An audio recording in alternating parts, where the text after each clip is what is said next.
Hello and welcome to Frontrunner Motorsport, and it appears to be official. Liam Lawson and Yuki Tsunoda are being swapped from the Japanese Grand Prix onwards. Liam Lawson has been stinking up the Red Bull so bad he's getting just 2 races before getting the boot.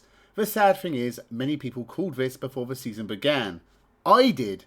I said well before it was announced that giving the second Red Bull seat to anyone but Yuki Tsunoda was a mistake.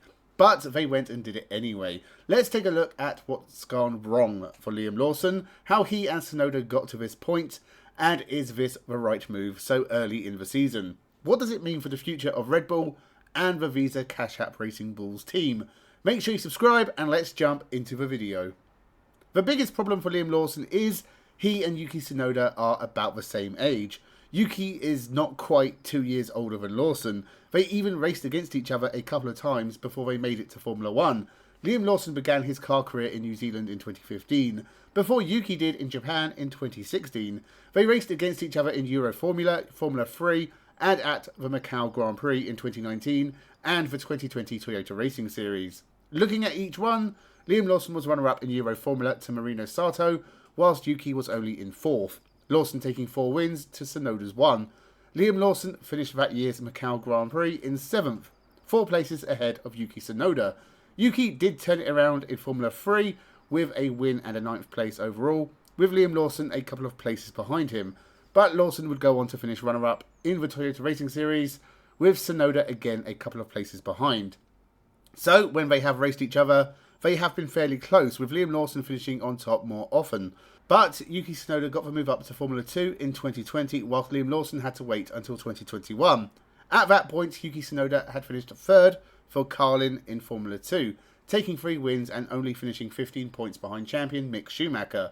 That was enough to get him a promotion to Formula 1 with the then named AlphaTauri team, and he has spent the last 4 years in that seat full-time, scoring fairly regular points and often making it through to Q3.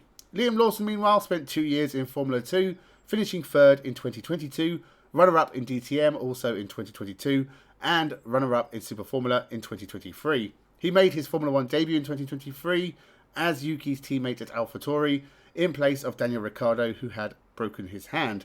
Lawson did 5 Formula 1 races that year and scored a couple of points at Singapore, but had to give the seat back to Ricciardo once he was fit to return. Lawson replaced Ricciardo again in 2024, this time permanently, and scored 4 points in the final 6 races.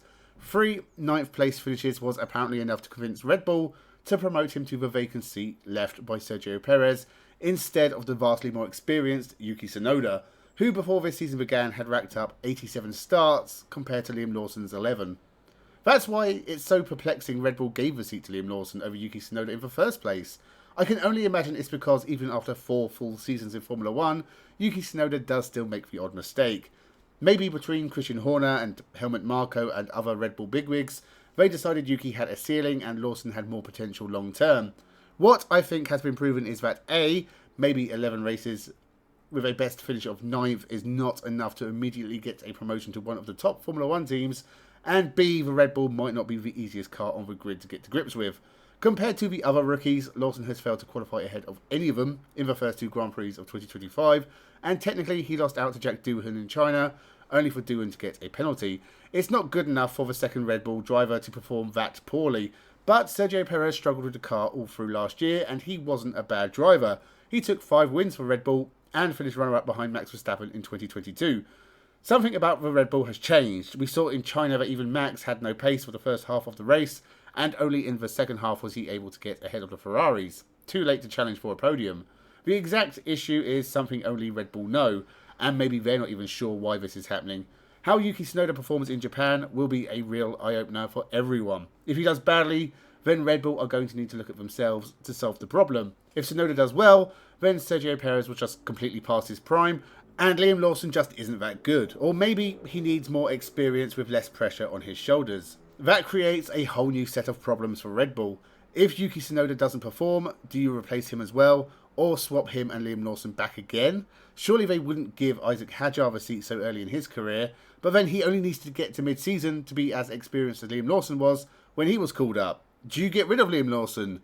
Maybe at year's end if you have another option, but that does seem a bit harsh on a young driver who hasn't even had a full season under his belt yet.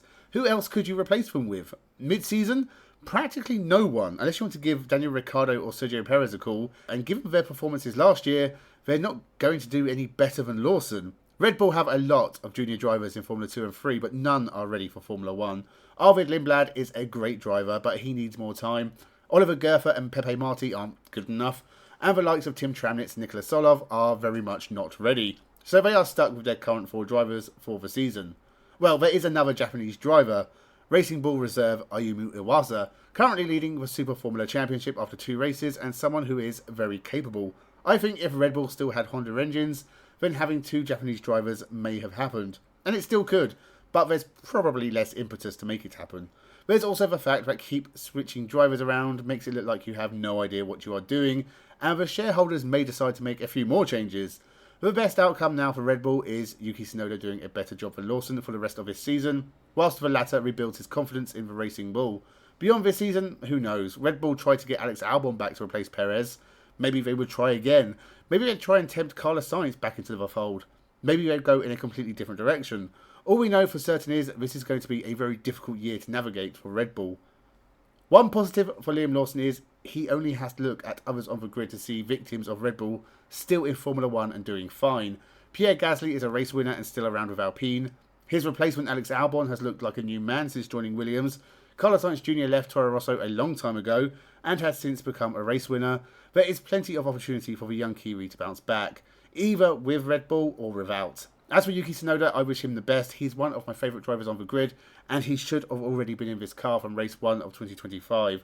Let me know your thoughts in the comments below. Were Red Bull right to swap Lawson and Tsunoda so early in the season? What happens from here on out? Does Liam Lawson remain beyond 2025? What if Yuki can't get the second Red Bull up to speed? Make sure you subscribe for more motorsport content. Thank you very much for watching, and have a good one.